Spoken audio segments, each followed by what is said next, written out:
welcome you all with my love and respects.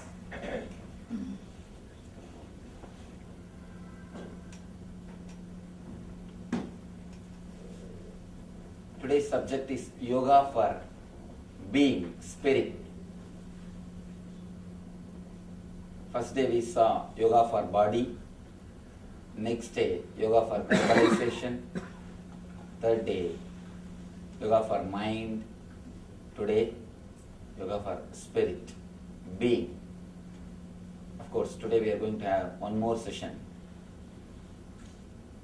from 9 to 11, prescription for peace of mind. That will be the gist of all these 4 sessions and something more than that. In that you will be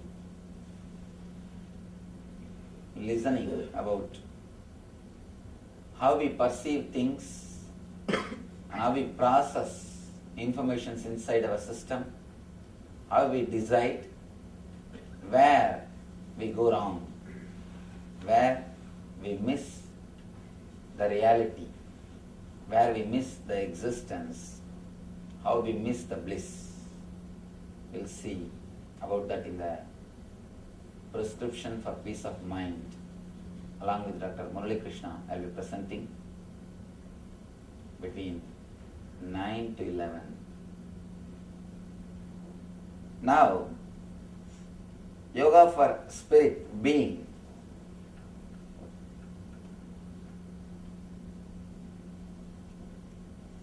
As a being, the being level, you don't need any separate meditation or yoga.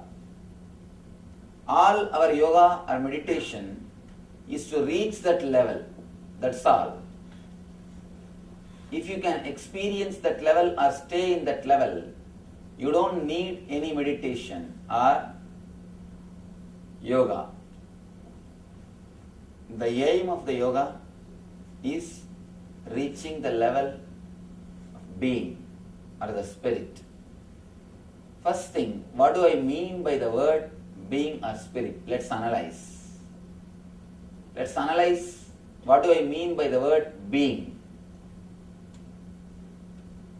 In Sanskrit we call Atman. You can translate it in a very superficial way as consciousness. Consciousness is not equivalent or exact translation of Atman, but we have no other way. We have to use the word consciousness. Soul is much poor word. Consciousness is at least a little better than soul. So I am using the word consciousness. Actually, being cannot be expressed by a single word.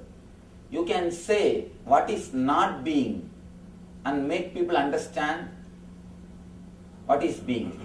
But you can't pinpoint and say what is being. Because whatever you can pinpoint is only related to mind. You can't say anything about the being because it is something beyond mind. It is something above your intellect, above your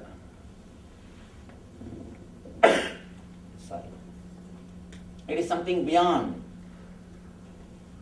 your logic. Again and again, our masters declare it is beyond the body, beyond the pranamaya, beyond the manomaya, beyond the vijnanamaya, the different sheets, different koshas.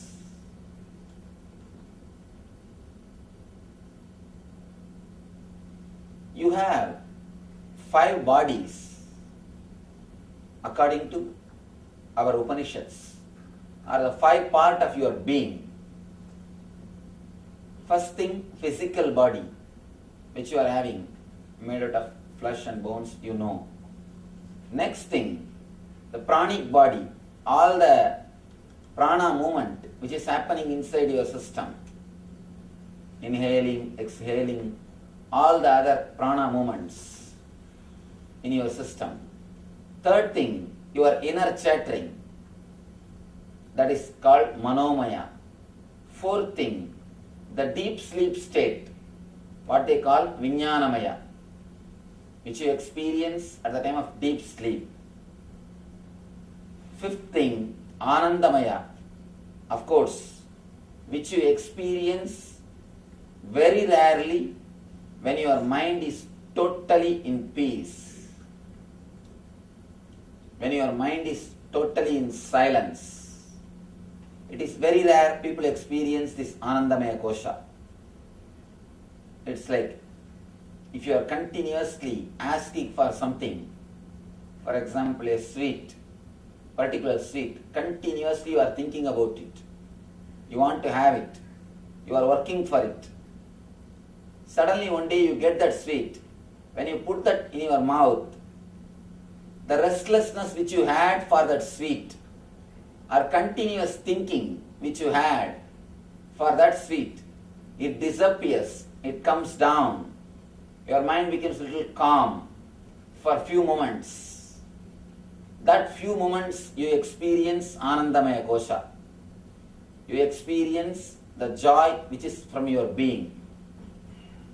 But unfortunately, your mind starts thinking that joy is from the sweet. Then you start running behind it. You think if you create a same situation or a same atmosphere, you will be able to experience the same joy. If that is the case, continuously the sweet must give you the same joy. But it is not giving. 4 sweets, okay. 5th, it's all right. 6th, you say, I think no, too much. 7th, you try to escape from it.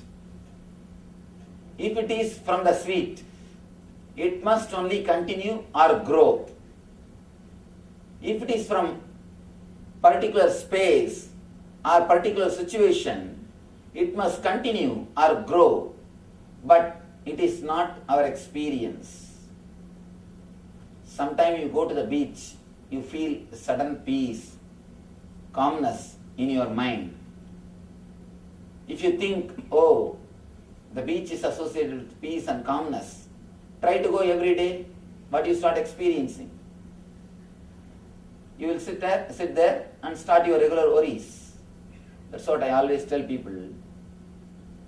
It is not the outer space which decides. It is the inner space which decides.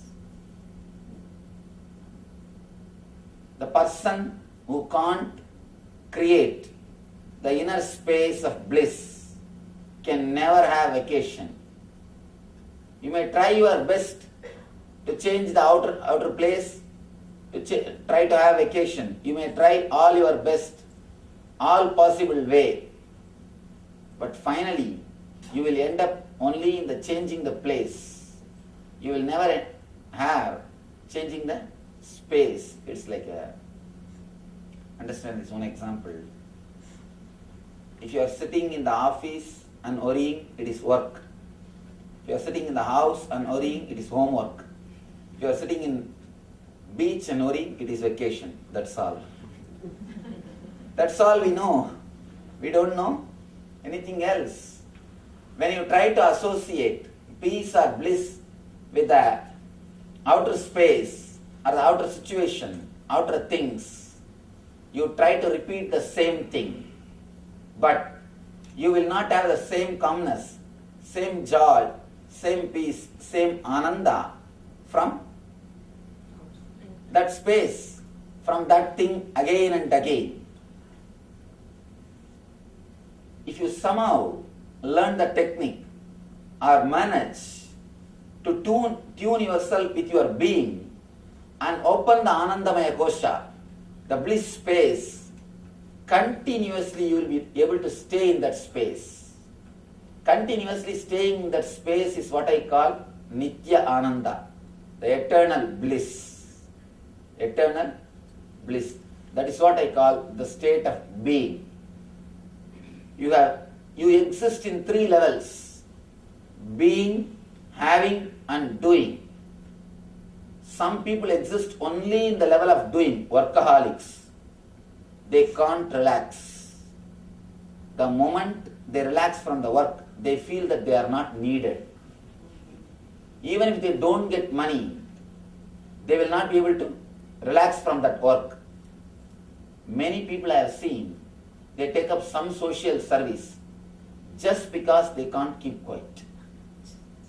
Please understand, if you take up social service or serving others just because you can't keep quiet, you will only damage the society than helping. You will be only creating more misery. Unless you are totally in tune with yourself, how do you think you can help others? You can serve others. Many times I discourage people from serving. Usually, when you take up serving, usually people take up serving others just because they can't keep quiet. The first side effect will be ego. My name should be displayed. I should be given priority. This should be my place. This is the way I'll do. First side effect of doing service just because you can't keep quiet is ego, which is more dangerous. There's a beautiful Zen saying, even if a master kills somebody, it will do good to that person. Ordinary egoistic person, even if he serves others, it will do only disturbance to others.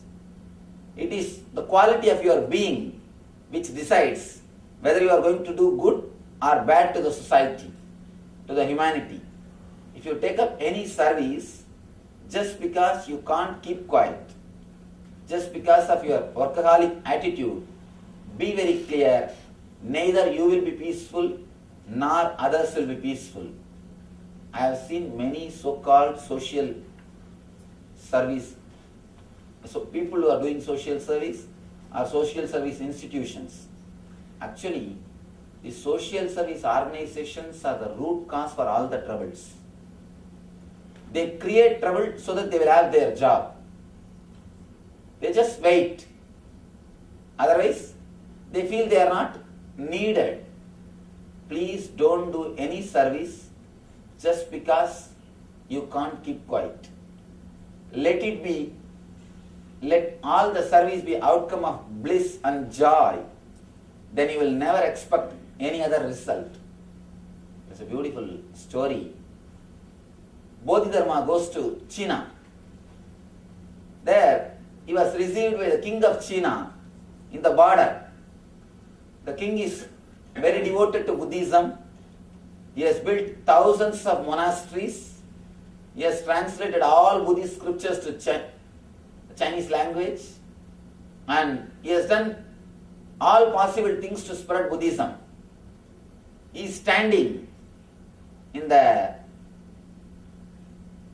border and receiving the Bodhidharma. After receiving Bodhidharma, he asks Buddha, please tell me, I have done so much of service to Buddhism. What will I get after death?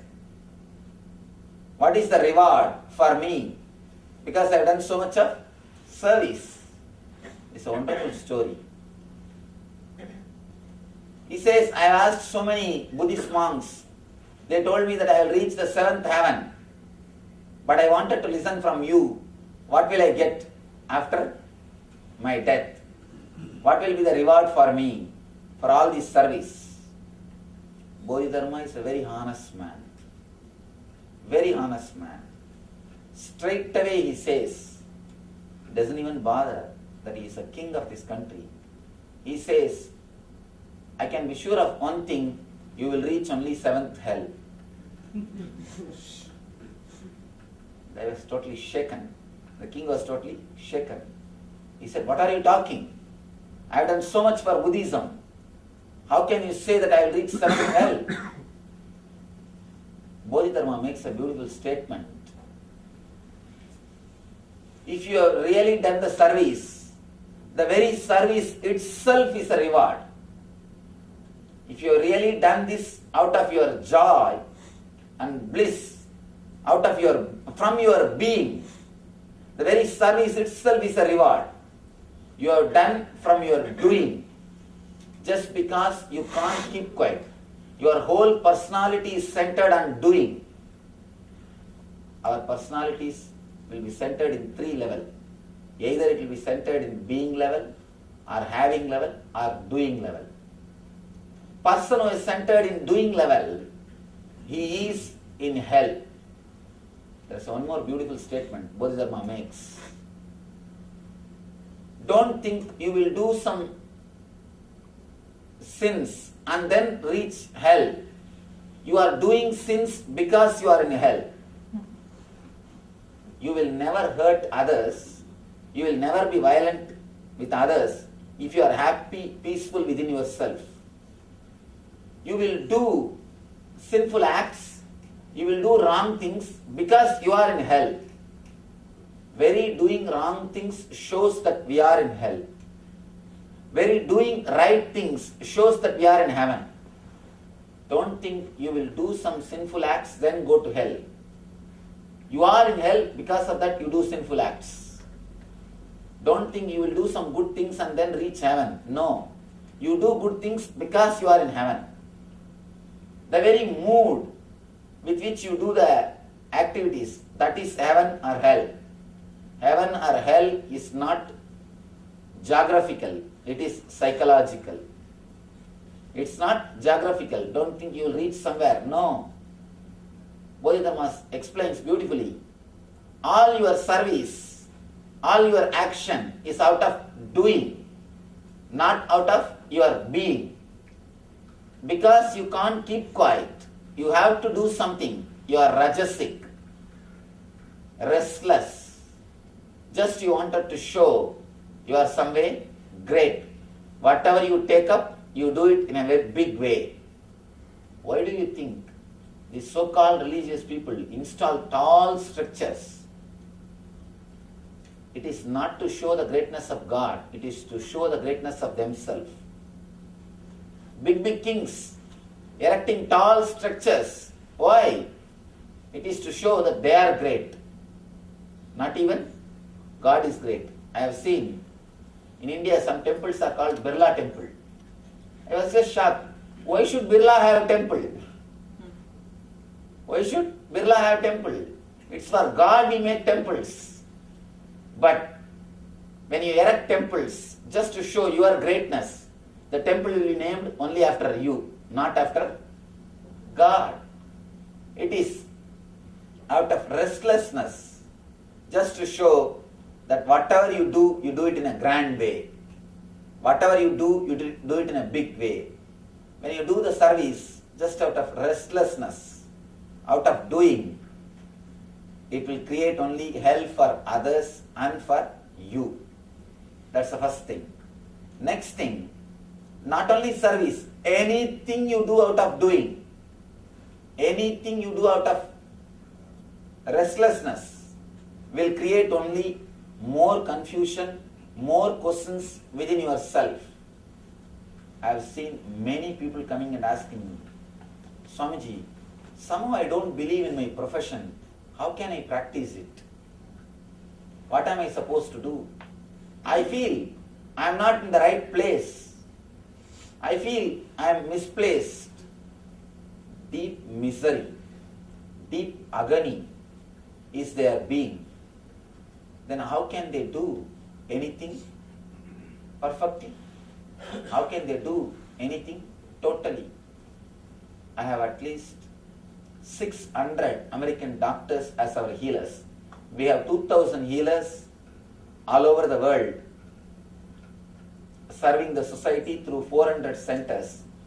Average 20,000 people are touched by our healers every day. This statistic record says every day average 20,000 people are touched by our healers. I have more than 600 healers for American doctors.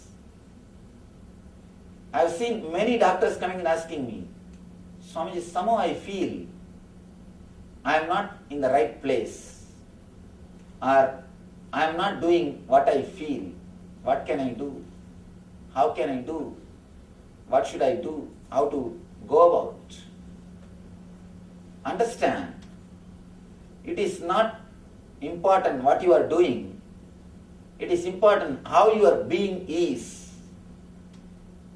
Whether you practice this profession or any other profession, if your being is not tuned with yourself, you will feel the same restlessness. Don't think by changing profession or by changing house or by changing wife, you can come out of this problem. No. Only by changing the inner space, we can come out of this problem. We can feel more in tune. The next level, people who are centered on having. This is another one kind of restlessness. Continuously acquiring things but never enjoying. Continuously acquiring things but never living or enjoying them. I have seen people continuously they acquire. When you are sitting in an ordinary car, you think of SUV. When you are in SUV, you think of Mercedes. When you are in Mercedes, you think of Rolls Royce. By the time you get the Rolls Royce, you think of helicopter. Something continuously you are postponing. Continuously we run behind having, but not living, but not enjoying. The persons who are centered in the level of I, they are centered in the level of doing, just for the sake of ego. The persons who are centered on having, they are centered in the level of mind. I and mine. I is continuously doing, mine is continuously having. Continuously you try to expand your boundary. Continuously we try to change the outside things. Continuously we wanted to expand our boundary. I have seen people, if they have 5 acres, they will be standing near the boundary and try to expand the boundary little more. Suddenly, by fortune, someday if their boundaries, if they are given 500 acres, again they will be standing near the fence and try to push the boundary just few inches, just 3-4 feet. Whether it is 5 acres or 500 acres, these people are going to stay only near boundary. They are bound to be near boundary. They can't stay inside the home happily. Continuously pushing the boundary. Continuously trying to expand the boundary. These kind of personalities are based on having. They will feel happy. They will feel secure. They will feel relaxed only when they continuously possess more and more and more things. Deep feeling of insecurity, the fear is what makes you to have more greed and continuously trying to possess things. Continuously possessing things is nothing but deep insecurity feeling. If you penetrate your being little deeply, we can understand it is nothing but feeling deeply insecure. All our possessions, the idea of possessing continuously more and more things is just because of fear, just because of feeling of insecurity. We think, let this be with us, let this be with us. You feel your boundary is more. You feel if you have more things, you will not be taken away from this world. We usually feel if we have more friends, more relatives, more things around us, we feel we are secure. We will not be taken away. There is a beautiful sloka in Mahabharata. Dharmaraja is a hero of the Mahabharata. He was questioned by a demigod. Beautiful question. Kimascharyam itaparam. What is the great surprise in the planet Earth, in this universe? What's the greatest surprise which you are seeing in the universe? Dharma beautifully answers. Aganyagani bhutani gacchanti yamamandiram seshastiramischandi kimascharya param. The running translation goes, every day we are seeing so many beings reaching the abode of Yama. Aganyagani bhutani gacchanti yamamandiram. Every day we are seeing so many beings reaching the Yama's abode, the Lord of Death's house. But even after seeing, we feel that we are going to be here eternally. We are going to be here eternally. We are going to be here forever. We never think, our being never feels that we are also going to leave. Continuously we are seeing. For a few minutes we feel, especially for doctors, after a few times, we just become insensitive to the whole concept. Or we just take it for granted.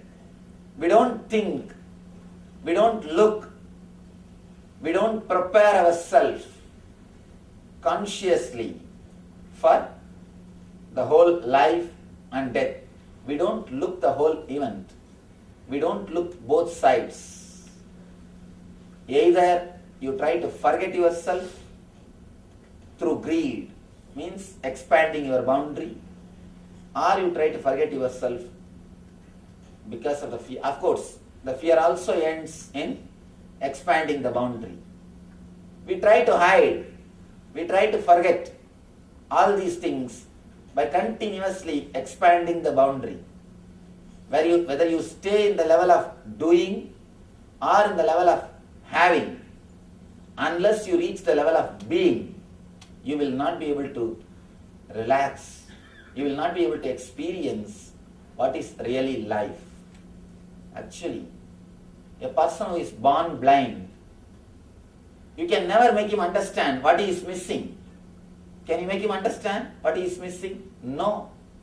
Same way, the person who has not experienced the ecstasy of being, the bliss of being, we can't explain to him what he is missing, what he is just not having.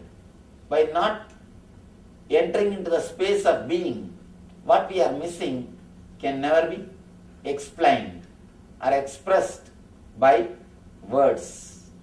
That is the reason, again and again and again, our rishis, our masters insist on reaching the state of being. In India, this is a basic lesson. The moment a person reaches the age of 7, the first lesson given to him is how to connect yourself into your being.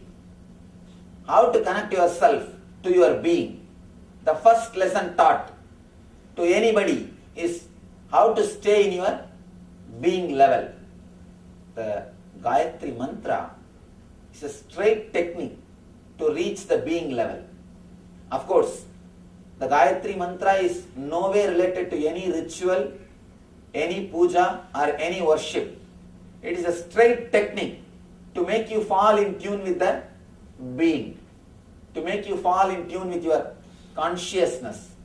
The meaning of the mantra itself says, let me meditate on the energy which awakens consciousness in me. Let that consciousness help me to meditate on it. That's all.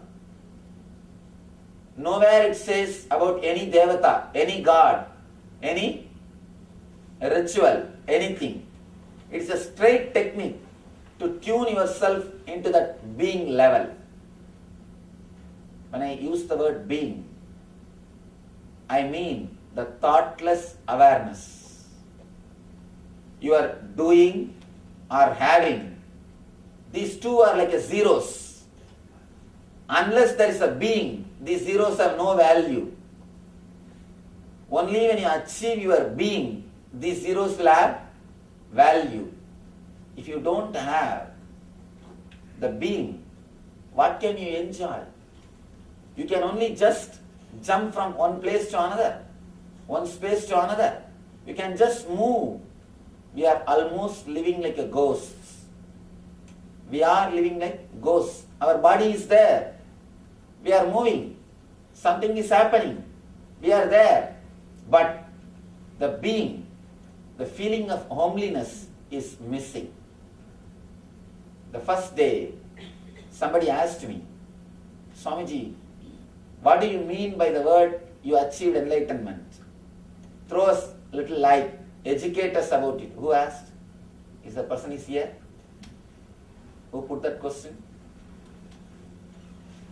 First day somebody asked me, educate us about enlightenment. How did you have that experience? What do you mean by the word enlightenment? I told him, I'll speak about it after a few days. I'll speak about it when I speak about the spirit, the being.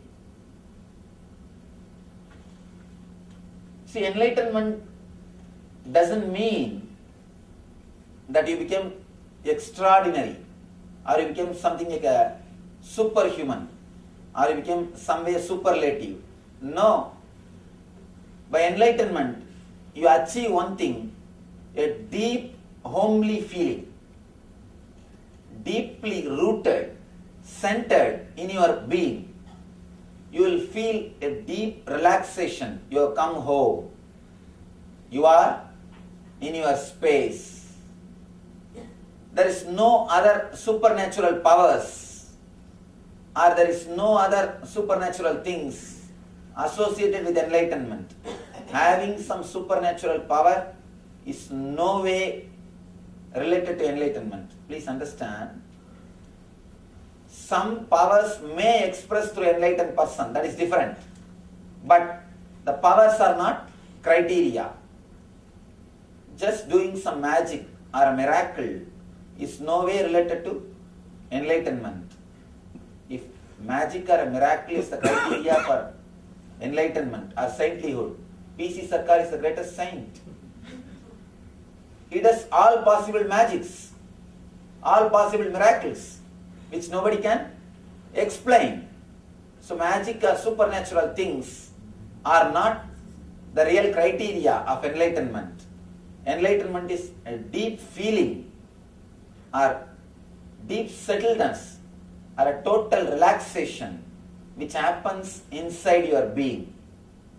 When you know your being, when you feel in tune with your being, or when you experience your energy, you achieve the state of enlightenment. Let me tell you an incident which happened in my life. At the age of 10, I was taken to a great master, Annamalai Swamigal. He was there in my native place, Thiruvannamalai. As a small boy, I was taken to him.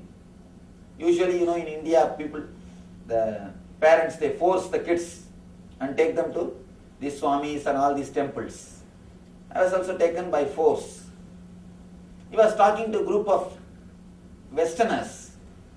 He was talking that we are not body, we are not disturbed, we will not have any pain or suffering, we are beyond pains, we are beyond suffering, all these high, great Vedantic ideas.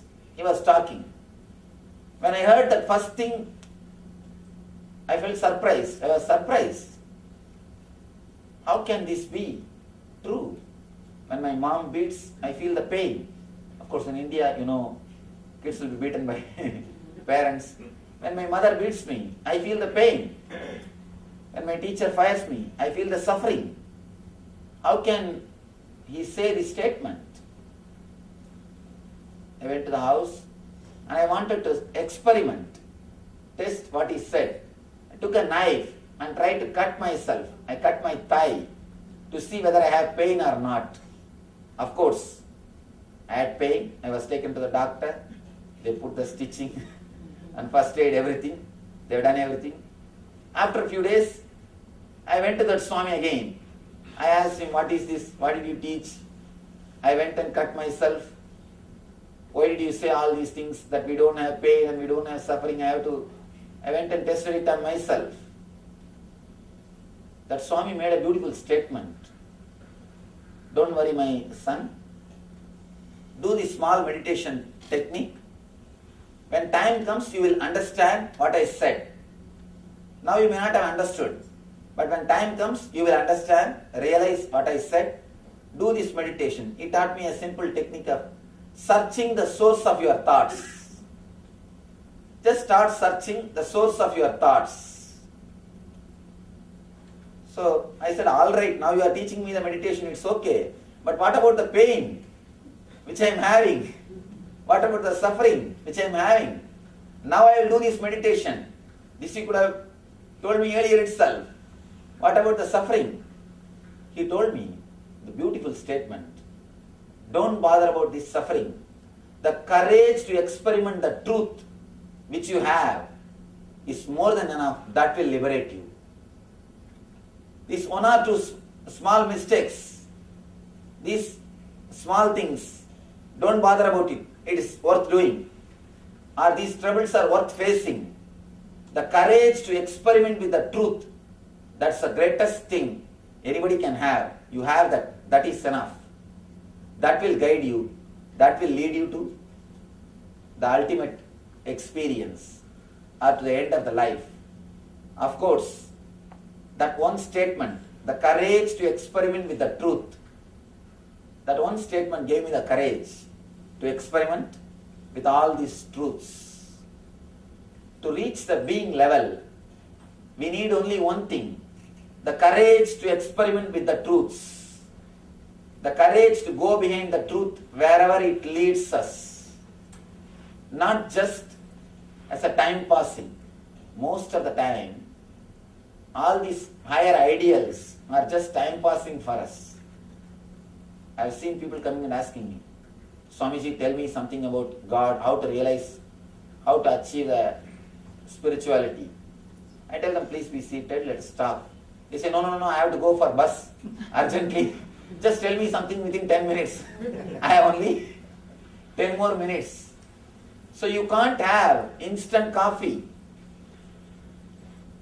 If it is superficial, if it is very shallow, it will be only time pass and entertainment.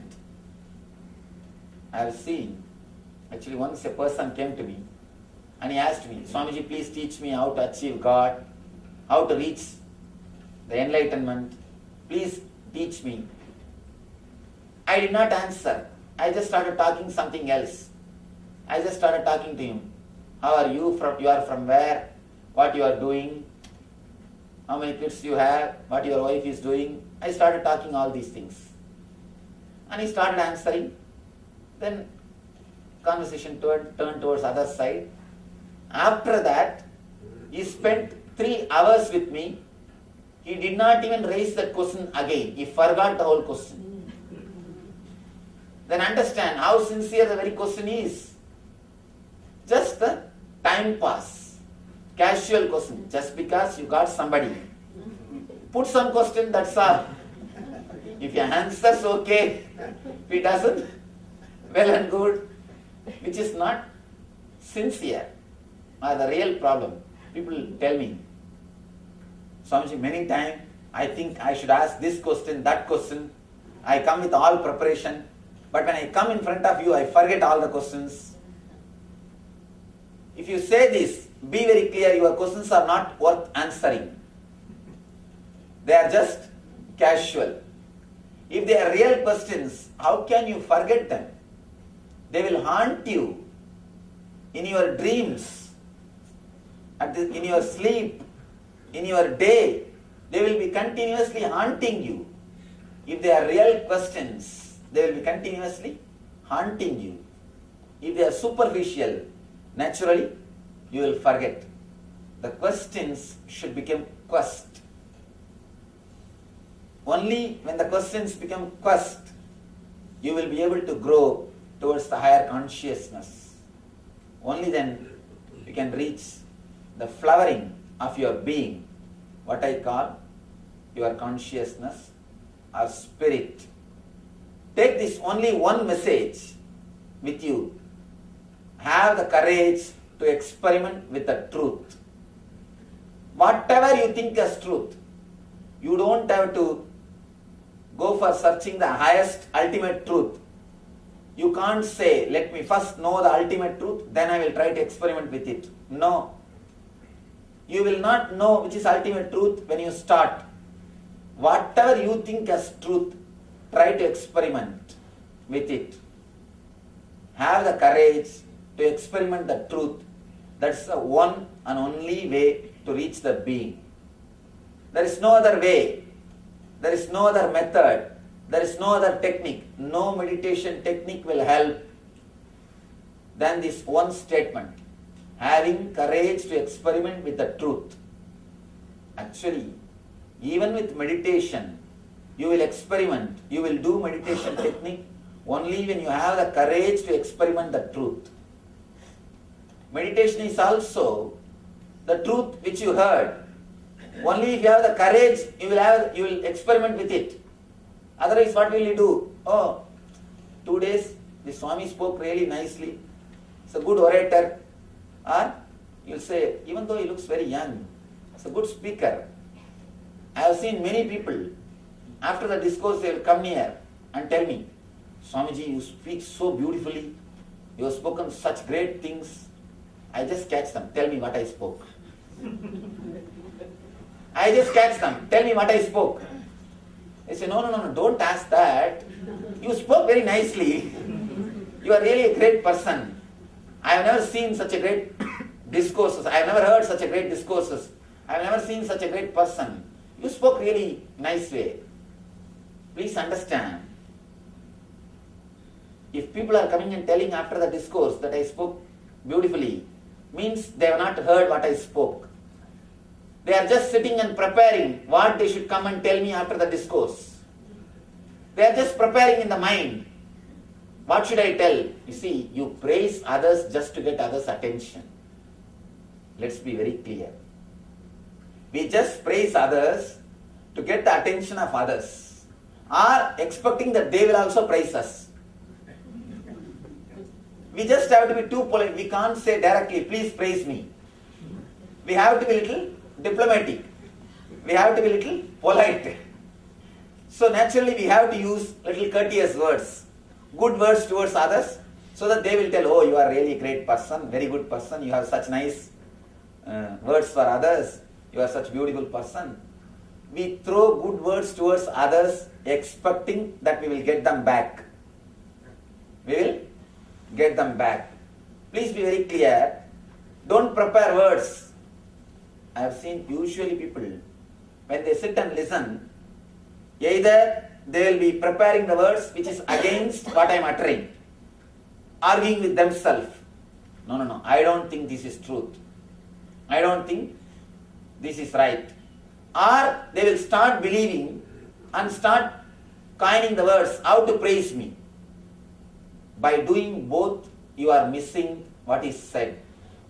Please understand, if you are against, if you are continuously questioning, you are missing the truth which is expressed. If you are trying to praise, if you are trying to create words to praise me or to accept, again you are missing what is expressed. Both the way you are missing. That's why I tell people, whether you have negative attitude or positive attitude, both the way you are missing. What you need is not faith or doubt. What you need is courage to experiment with the truth. Just have little courage. I always tell people, the so-called believers or the so-called religious people are the most cunning people. I have seen many different kinds of people. Atheists will be more honest and straightforward. In my experience, I tell you, atheists, non-believers, they will be more honest. They are more straightforward. If they don't feel, they are very clear, straight. They don't care for anybody.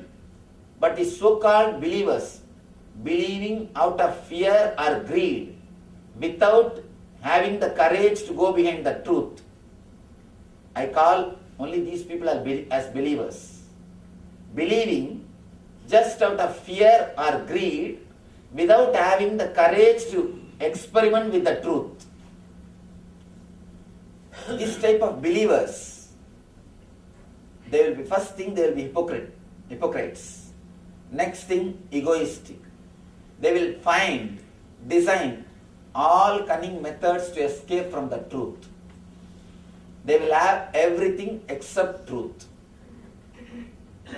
What we really need to reach our being is the courage to experiment with the truths.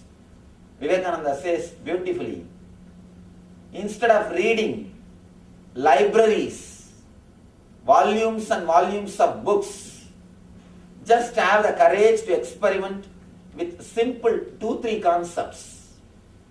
Take 2-3 concepts, have courage to experiment with them. That's enough. Instead of reading volumes and volumes, instead of making yourself a great intellectual, just by reading without having the courage to experiment with the truths will make only our head more heavy. Because you accumulate too much in the head. If you eat and don't digest, what will we do? We will vomit on others. Same way, if you read and don't have the courage to experiment, you will catch people and start vomiting on them. Whatever we read, we will start vomiting on others. We will catch people and by force we will vomit on others. Understand, all we need is only one thing. If you forget everything else, whatever I have spoken on these 4 days, it's okay. Carry this one line as a message. Courage to experiment with the truth, what you think as truth. Whatever you think as the truth of life, have courage to experiment with it. Whatever you know as the truth, just have the courage to play with it, to experiment with that truth. Let's pray to the ultimate energy, the divine cosmic intelligence, cosmic energy. Let it give all of us the courage to experiment with the truth and eternal bliss. Nityananda. Thank you.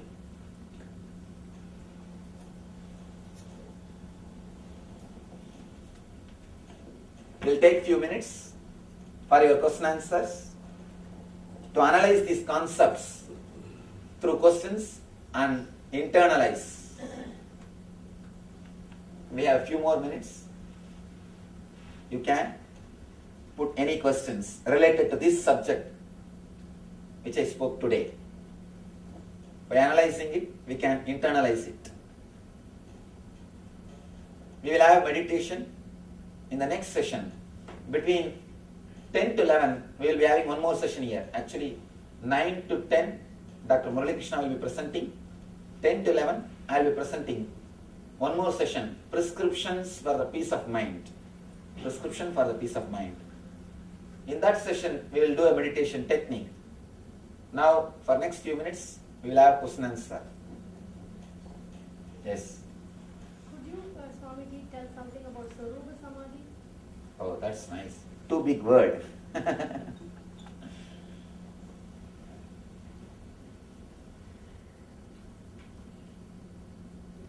In Patanjali, there are different kinds of samadhis explained. Savikalpa Samadhi, Nirvikalpa Samadhi. This Swarupa Samadhi word is used in 4 places. Let me give you the brief explanation where all this Swarupa Samadhi word is used. If you meditate on some Rupa of God and just become one with it, you don't have any other thought except that form, you reach the state of Swarupa Samadhi. In Swarupa Samadhi, there are few, I can say, types. There are few types of Swarupa Samadhis. you became part of that energy, or you became one with that energy. This is called, in Sanskrit they say beautifully, Sarupya Samadhi, Sayujya Samadhi, or Salokya Samadhi, Samipya Samadhi. Salokya means, for example, if you are meditating on Vishnu, if you are given the state, or if you are given the place in Vishnu Loka, it is called Salokya. If you are given the nearness, it is called Samipya. If you are given his own form, it is called Sarupya. If you just become one with him, it is called Sayujya. Of course, these are deeper levels. There is no need for us to do research on all these things. Just follow any one method, simply you will reach the goal. Instead of analyzing too much about the goal, if we work on the path, that will be really helpful for us. Next. You talked about experiment the truth. What are your suggestions for dealing with the truth? Dealing with the truth is what I call experimenting with the truth. First thing, we are not so matured to deal with the truth directly. Always we need buffer springs. In the car, we have buffer springs so that we will not have the shock of the roads. The shock of the road will not be felt by us. We have a buffer spring. Just like that in the life also, continuously we keep buffers. The fantasies are the buffers. Hopes are the buffer spring. Continuously we keep ourselves away from the truth. We don't directly face the truth face to face. We don't deal the truth face to face. We say, no, this is, today it may be like this, but tomorrow it will change. Day after tomorrow, it will change. Only kids need time to dream. Kids need lot of time to dream to cope up with the reality. Even after becoming a mature person, still, if you have the habit of dreaming to cope up with reality, please be very clear, we are childish. We are not childlike, childish. I use the word matured person to a person who can directly deal with the reality, who can directly deal with the truth without having fantasies or hopes. If you can, if you are matured enough to face the truth as it is without trying to give the sugar coat or without trying to postpone, no, tomorrow things will change. No, after some time things will change. I think there is some hope. If you are continuously postponing with your fantasies and hopes, we are immature people. Maturity is nothing but the ability to face the truth as it is, to deal the truth as it is, without any hopes, without any fantasies. See, continuously people fantasize about heaven just because they are not able to face the truth of the present moment. Just because you are not happy with the present moment, the reality, the truth of this moment, you fantasize, no, I'll have heaven, I'll have this, I'll have that. No. The ability to face, the ability to respond spontaneously is what I call responsibility. If you can respond spontaneously to this moment without having any buffer between you and the truth, you are a responsible person. Only then we can be called as matured person. Maturity is nowhere related to 21 years. It is somewhere related to our being. How much we are able to respond spontaneously to the present moment. How much we are able to respond to the truth as it is without having our own hopes, without having our own fantasies. So, Whether you accept or not, whether you want it or not, you have to deal with the truth. Am I right? You have to deal. So deal with more mature consciousness. Why to deal grudging, grumbling? Or why try to escape from it? Just face it. Directly start living with it. And one more thing. Truth is like a diamond. It will polish you. It will mold you. It will make you a different person. It will transform you.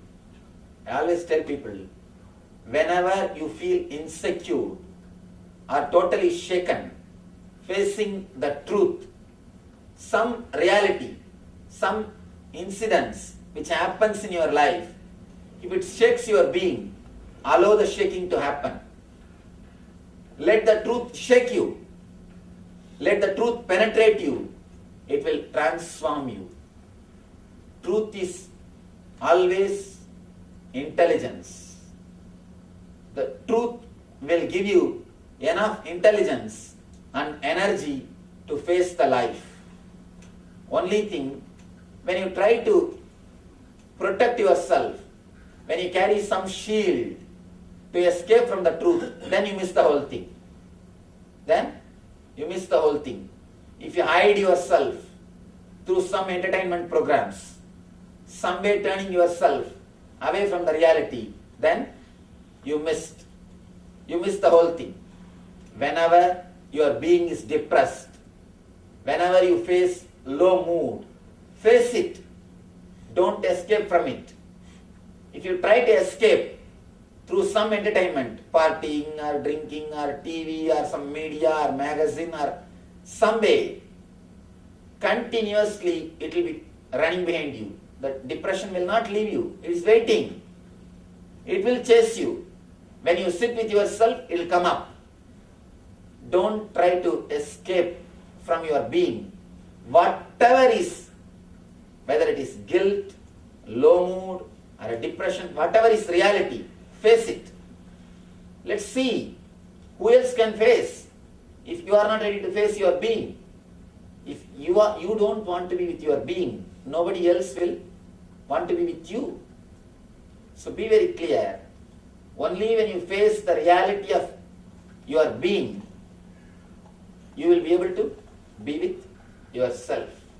So you have to face, you have to deal the reality. You have to see the truth.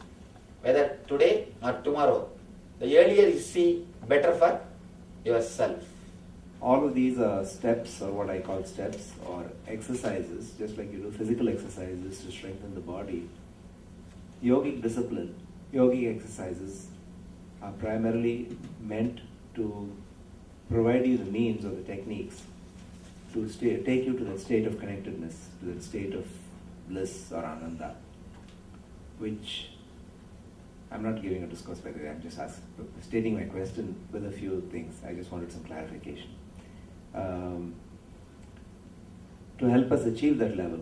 So these are the various disciplines. Now we have so many different schools, like Swamiji, you pointed out there are so many masters that we search for, come across. Sometimes things will work, sometimes things don't work. And we take all of these different experiences. My question in simple words is, are all of these different paths meant to take you to that same state of awareness or bliss or connectedness? And is that the main purpose of all of these yogic disciplines, meditation techniques, etc.? The second thing that I wanted to ask you, if I can get your permission, is to also explain the state of connectedness and the levels of consciousness in terms of waking consciousness, sleeping consciousness, because you mentioned this in the very first lecture about the dreams and the projections and of the energies. In terms of waking consciousness, sleeping consciousness, dreamless sleep, and because you mentioned something about that today, and how these four states of consciousness are symbolically expressed in the Omkara Shabdam. That is my question. Actually, two big questions. But the beauty is he's able to repeat it exactly. Usually, when I ask people to repeat the question, they just forget. to be questioning, especially about these 4 states. In the next session, I'll speak about these 4 states. About these 4 states, I'll speak about it in the next session. The first question which you asked, are these steps to put us in the bliss? They are not steps actually, they are techniques. When you use the word steps, it's like you do them and then reach the bliss. But when I say the word technique, I mean by doing it itself will put you in the bliss. Not that you will do, master it, then reach the bliss. No. Very doing will put you in the bliss. It's like the earth will open and you will fall into the bliss. Not that you will walk and reach the bliss, just the earth will open and you will dissolve into the bliss. That's why I say these are techniques. Patanjali uses the right word, Ashtanga Yoga. Not 8 steps of yoga, 8 parts of yoga. Anga means parts, not steps. Always, almost all translations, they say 8 steps to yoga. The Sanskrit and English translation, there they miss the whole thing. It is not 8 steps to yoga, it is 8 parts of yoga, Anga. So these things are also techniques. They are not steps. They straight away put you into the bliss. That's the first thing. One more thing you asked about, we see many masters and many techniques. Are they all helping us to reach the same bliss? Here I have to say honestly, I don't know. I know only one thing about what I am speaking, are the techniques which I am giving. I do not know, I have not experimented with all the systems, with all the techniques. Of course, there are so many masters, so many techniques. Anything which suits you, which suits your system, you can follow it. How to find out whether it suits you or not? Something beyond your intellect will happen. You will feel connected. Just like something has happened in you, you will feel connected. People ask me, Swamiji, should I accept you as Guru? Should I remember you continuously? Should I meditate on you? I tell them, never do that mistake. If I am your master, you can't forget me. Simply you will not be able to forget me. I will be there in your dreams, I will be there in your sleeping time, I will be there in your mind continuously. You will not be able to get me out of your consciousness. You will not be able to do anything. Simply you will see that continuously you are remembering me. The remembering or the accepting master or following a system, all these things should happen, should never be done.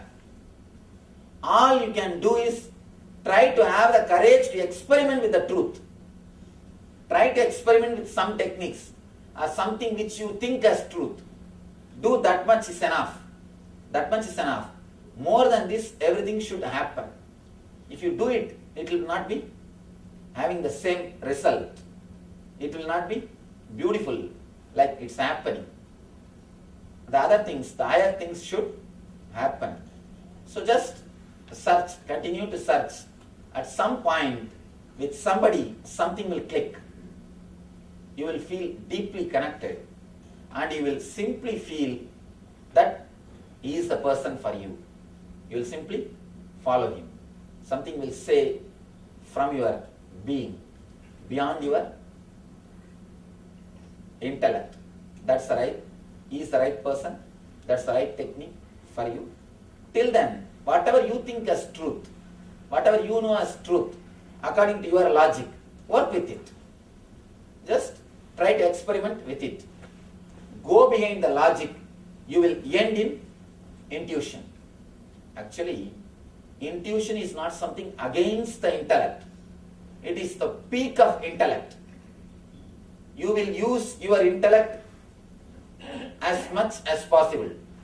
You will put your intellect to the maximum use, and automatically you will experience the space beyond intellect, what I call intuition. I think it is time for us to leave, because around 9 o'clock in the same classroom we have the next session. So thank you. Let's gather for next session. Thank you.